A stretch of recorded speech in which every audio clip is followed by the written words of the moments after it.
Continuamos con la parte del sermón que corresponde a esta lección de Génesis capítulo 20, donde se ve ya un mensaje, una aplicación para nosotros los hijos de Dios.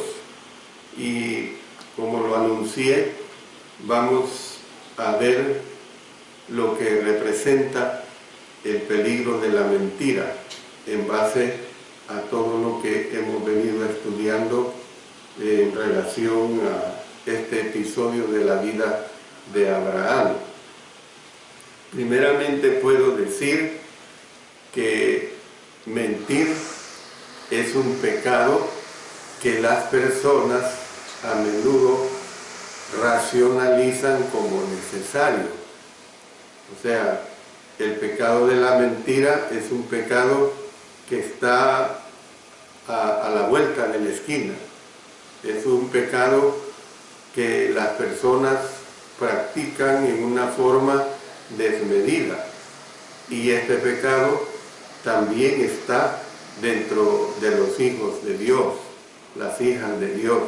Por eso es que tenemos que tener mucho cuidado, porque este pecado nos puede hacer perder la vida eterna.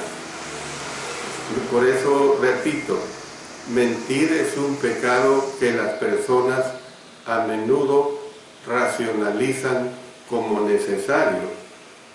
Muchas veces las personas mienten porque creen que su propio interés o bienestar lo exigen. Es lo que se le ha dado en llamar la mentira piadosa. Del mismo modo, podrían racionalizar una mentira como para el bien de otra persona o la comunidad en su conjunto, podemos decir. Entonces, debido a que muchas mentiras pueden justificarse de esta manera, es fácil desarrollar el hábito de mentir. Abraham y Sara habían perfeccionado tal hábito, mintiendo con regularidad sobre su verdadera relación como marido y mujer. Por eso, recordando lo que hemos estado estudiando en Génesis 20, verso 13, y cuando Dios me hizo salir errante de la casa de mi padre, yo le dije, esta es la merced, o sea, lo que explicábamos de la misericordia o amor que tú harás conmigo, que en todos los lugares a donde lleguemos digas de mí, mi hermana es. El patriarca le admitió a Abimelech que, después de recibir la orden del Señor de salir errante de la casa de su padre en Mesopotamia, muchos años antes, le había dado instrucciones a su esposa de la siguiente manera, pues, de que él tenía que decir, mi hermano es. Aunque Génesis solo registra 2 ejemplos de su uso de este plan, ya lo hemos dicho bastantes veces, Génesis 12 y aquí en Génesis 20. Puede que haya a lo mejor otros incidentes que el narrador no dio a conocer en el intervalo de 24 años desde que emplearon por primera vez esta estrategia, porque Abraham le había dicho que cuantas veces fuera necesario, pues. Abraham evidentemente justificó este tipo de mentira porque pensaba sobre todo en sí mismo, más que en el bienestar de Sara. A él no le interesaba, desde cierto punto de vista, el bienestar de Sara. En ambos casos, la justificación de tal mentira era salvar su propia vida. Entonces esto le colocó el peso de la responsabilidad sobre su esposa si algo le sucedía a él. Además, el patriarca no le preocupaba cómo afectaría su mentira en el caso de Faraón, en el caso de Abimelech, ni a sus pueblos. A él no le preocupaba eso. Podemos ver pues que la naturaleza de la mentira en la que participaron Abraham y Sara era decir una verdad a medias. Sin embargo, fue tan destructiva como una mentira sin ninguna verdad en absoluto. Un poco de verdad mezclada con mentira hace que la mentira sea más apetecible y sea más engañosa. Y ahí, a través de la palabra de Dios, históricamente hablando, podemos ver ejemplos en los siguientes relatos. El engaño de Satanás a Eva y Adán en el huerto del Edén. Mas del árbol de la ciencia del bien y el mal no comerás, porque el día que de él comieres, ciertamente morirás.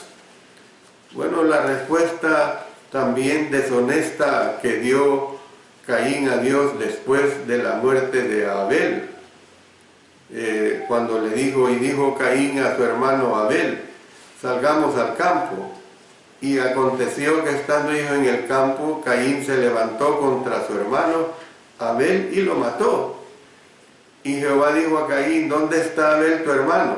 Y él respondió, no sé, ¿soy yo acaso guarda de mi hermano? Entonces, la mentira hace, por ejemplo, en relación a Ananías y Zafira, delante de la iglesia del Señor. Este episodio está claro en Hechos 5, versos 1 en adelante. Pero cierto hombre llamado Ananías, con Zafira su mujer, vendió una heredad y sustrajo del precio, sabiéndolo también su mujer, y trayendo solo una parte, la puso a los pies de los apóstoles. Y dijo Pedro, Ananías, ¿por qué llenó Satanás tu corazón para que mintieses al Espíritu Santo y sustrajeses del precio de la heredad? Reteniéndola no se te quedaba a ti, y vendida no estaba en tu poder. ¿Por qué pusiste esto en tu corazón? No has mentido a los hombres, sino a Dios. Al oír Ananías estas palabras, cayó y expiró, y vino un gran temor sobre todos los que lo oyeron. Y levantándose los jóvenes, lo envolvieron y sacándolo, lo sepultaron. Pasado un lapso como de 3 horas, sucedió que entró su mujer, no sabiendo lo que había acontecido. Entonces Pedro le dijo, dime, ¿vendiste en tanto la heredad? Y ella dijo, sí, en tanto. Y Pedro le dijo, ¿por qué convinisteis en tentar al Espíritu del Señor? He aquí a la puerta los pies de los que han sepultado a tu marido, y te sacarán a ti.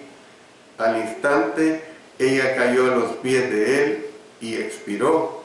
Y cuando entraron los jóvenes, la hallaron muerta, y la sacaron, y la sepultaron junto a su marido. Y vino gran temor sobre toda la iglesia, y sobre todos los que oyeron estas cosas. El hombre siempre ha estado propenso a la mentira. Fue prohibida en los 10 mandamientos, cuando dice, no hablarás contra tu prójimo falso testimonio.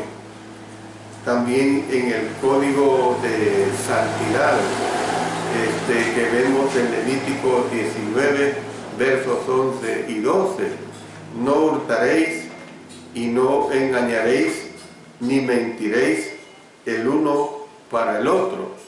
Luego también lo vemos en las enseñanzas del Señor Jesús, en Mateo 19, 18. Le dijo, ¿cuáles? Y Jesús dijo, no matarás, no adulterarás, no hurtarás, no dirás falso testimonio, y también en la iglesia primitiva. En Efesios, el apóstol Pablo dice en el capítulo 4, verso 25, por lo cual, desechando la mentira, hablad verdad cada uno con su prójimo. Esto es bien claro.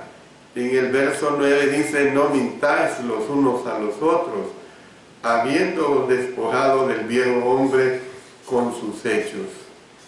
En Santiago capítulo 3, verso 14 dice, pero si tenéis celos amargos y contención en vuestro corazón, no os hartéis, ni mintáis contra la verdad.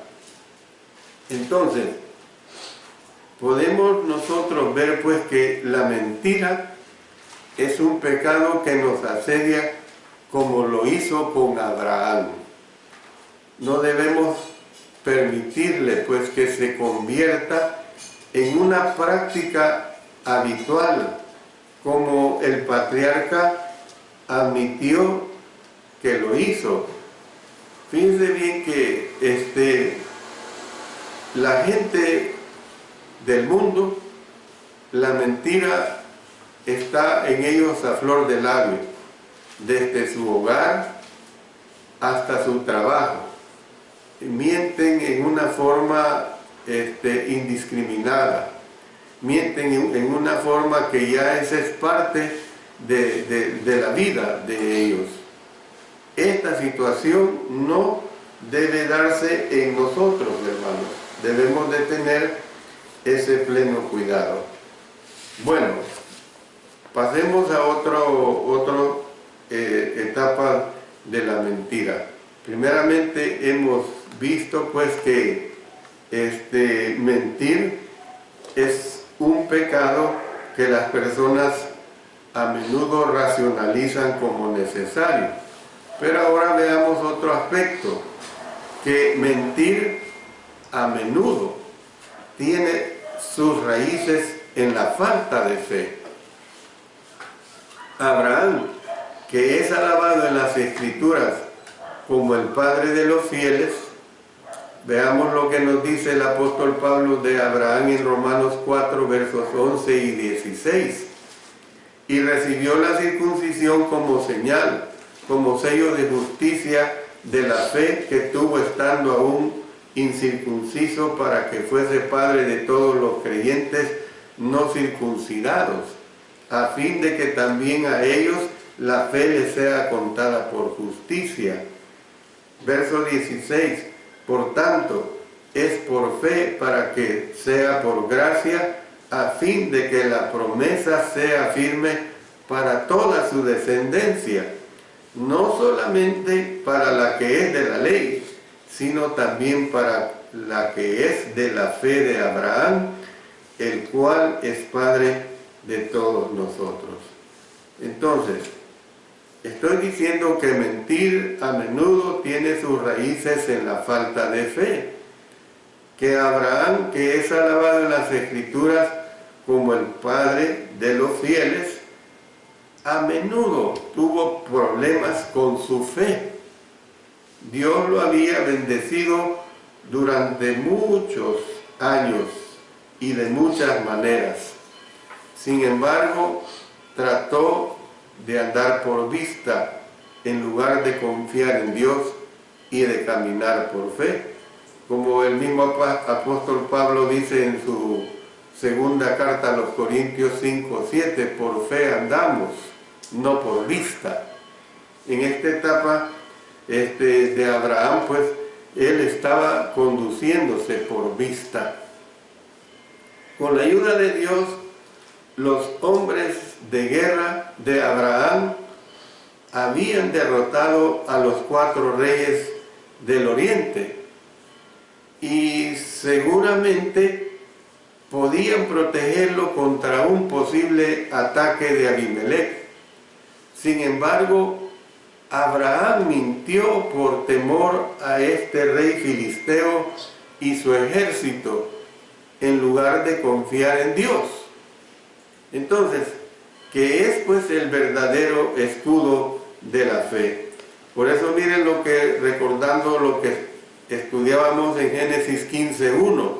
Después de estas cosas vino la palabra de Jehová a Abraham en visión, diciendo: no temas, Abraham, yo soy tu escudo, y tu galardón será sobremanera grande.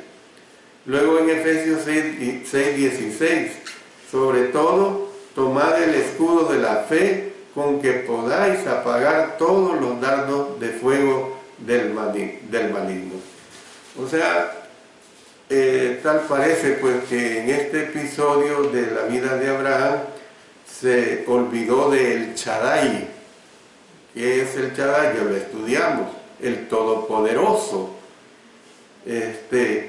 Era Abraham de edad de 99 años cuando le apareció Jehová y le dijo: yo soy el Dios Todopoderoso, anda delante de mí y sé perfecto.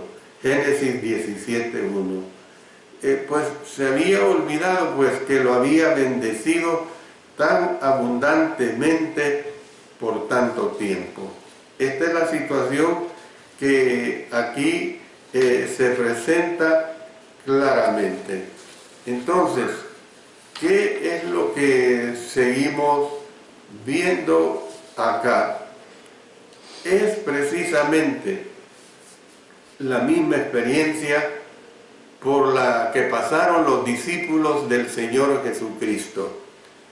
Tuvieron suficiente fe para dejar sus ocupaciones y para seguirlo por toda la tierra de Palestina. Mientras lo observaban realizar milagros de sanación, la fe de ellos creció, la fe de ellos fue fuerte. Sin embargo, en medio de una tormenta en el mar de Galilea, perdieron la esperanza. Jesús los reprendió por su poca fe y les dijo: ¿por qué estáis amedrentados? ¿Cómo no tenéis fe?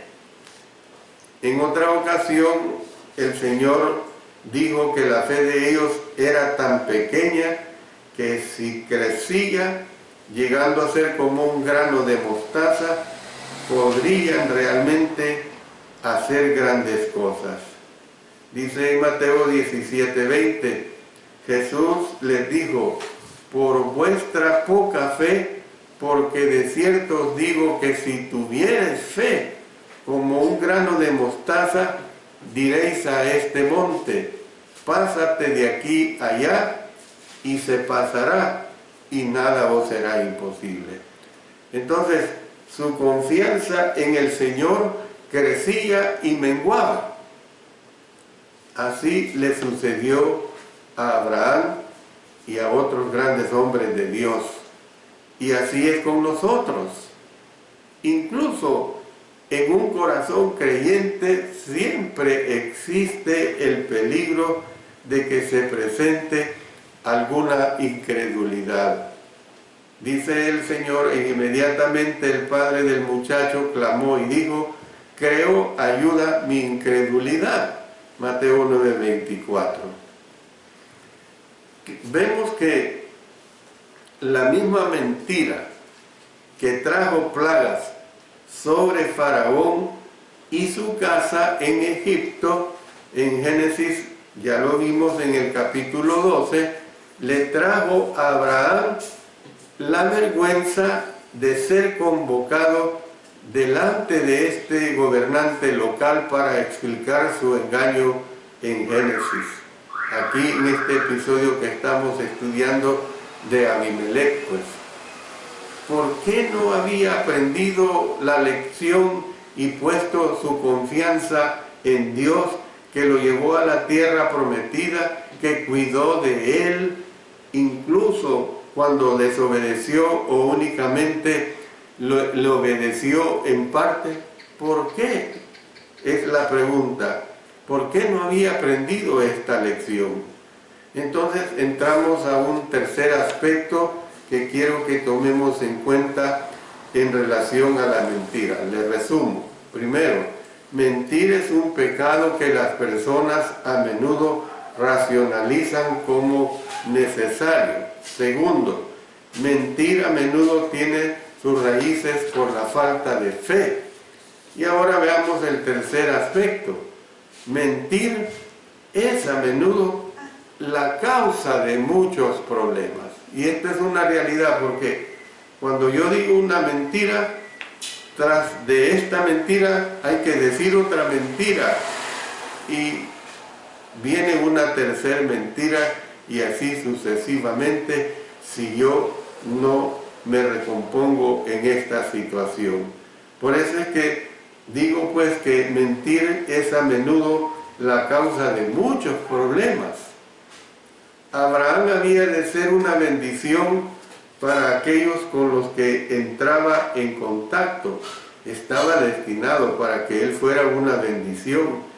Irónicamente, en esta etapa de su vida, fue una persona problemática debido a sus mentiras. Ya vamos a ver cuando llegue el momento que alcanzó consecuencias de esta mentira. En Egipto, en lugar de bendiciones, la mentira del patriarca, en lo que se refería a Sara, hizo que cayeran plagas sobre la casa de Faraón. Esto fue bien claro. Vinieron plagas sobre la casa de Faraón a causa de su mentira. Por eso es que tenemos que tener cuidado, que el pecado de la mentira es algo que nos puede perder el camino hacia la vida eterna. Nos puede hacer el perder nuestra condición de vida espiritual y corromper nuestra vida. Del mismo modo, en Gerar, Abraham dijo esta mentira, trayendo aflicción, trayendo la amenaza de muerte para Abimelech. Había cerrado completamente toda matriz de las mujeres de su casa. ¿Ve? Esta situación se había dado en una forma completamente muy enorme. Es la misma experiencia, pues, por la que pasaron los discípulos de nuestro Señor Jesucristo. Tuvieron suficiente fe para dejar sus ocupaciones y seguirlo por toda la tierra de Palestina. Mientras lo observaban realizar milagros de sanación, que le daba de comer a tanta gente, una diversidad de milagros, resucitaba a personas fallecidas. Mientras él hacía todo eso, la fe de ellos creció. Sin embargo, en medio de una tormenta en el mar de Galilea perdieron la esperanza, y por eso el Señor Jesús los reprendió por su poca fe. Les dijo: ¿por qué estáis amedrentados? ¿Cómo no tenéis fe? En otra ocasión el Señor dijo que la fe de ellos era tan pequeña que si crecía, llegando incluso a ser, como lo decía hace unos instantes, como un grano de mostaza, podrían realmente hacer cosas muy grandes, cosas verdaderamente muy poderosas. Su confianza en el Señor crecía, pero también menguaba. Y esto es algo que en nosotros, los hijos, las hijas de Dios, le tenemos que poner cuidado, de que nuestra fe, en lugar de menguar, crezca cada vez más y más, a pesar de las circunstancias en las cuales nos encontremos. Así le sucedió a Abraham y a otros grandes hombres de Dios, y así es con nosotros, hermanos y hermanas. No nos extrañemos. Incluso en un corazón creyente siempre existe el peligro de que se presente alguna incredulidad. Por eso, vuelvo a decir, inmediatamente el padre del muchacho clamó y dijo: ayuda mi incredulidad. Marcos 9:24. La misma mentira, pues, que trajo plagas sobre Faraón y su casa en Egipto, le trajo a Abraham la vergüenza, pues, de ser convocado delante de este gobernante local para explicar su engaño. ¿Por qué? La pregunta es, ¿por qué no había aprendido la lección y puesto su confianza en Dios, que lo llevó a salvo a la tierra prometida y cuidó de él, incluso cuando desobedeció, o únicamente, podemos preguntarnos, ¿le obedeció en parte? Bueno, entremos a un cuarto aspecto de esta situación de la mentira. Mentir es a menudo la causa de muchos problemas, como ya lo he presentado. Entonces, nosotros podemos ver que Abraham había de ser una bendición para aquellos con los que entraba en contacto. Irónicamente, fue una persona problemática, otra vez les digo, en esta etapa de su vida, debido precisamente a sus mentiras. Nosotros podemos ver, hermanos, que por unos 24 años el patriarca había vivido en la tierra de Canaán, y hasta donde nosotros sabemos no había experimentado este tipo de problemas con otros gobernantes locales.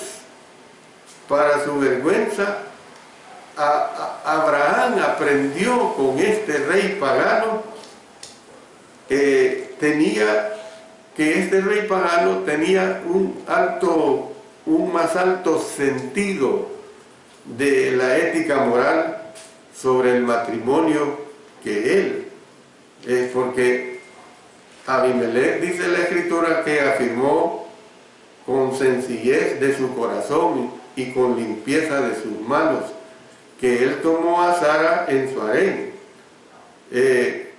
Y él le reclama, ¿por qué no me dijiste que era tu mujer? En otras palabras, fue el patriarca el que había actuado con engaño y con traición, mintiendo sobre su verdadera relación con Sara. Por eso es que nosotros podemos ver, pues, que la mentira de Abraham se erige como una advertencia para el pueblo de Dios en todas las generaciones, desde aquel tiempo, y cuando ya la iglesia ha sido establecida, y por eso presentamos esa situación que se dio con Ananías y Zafira. ¿Qué sucedería si nosotros procediéramos, o mejor dicho, si se aplicara la misma norma de dureza que hubo en aquel tiempo? Por eso digo que es fácil racionalizar el engaño en palabra y obra.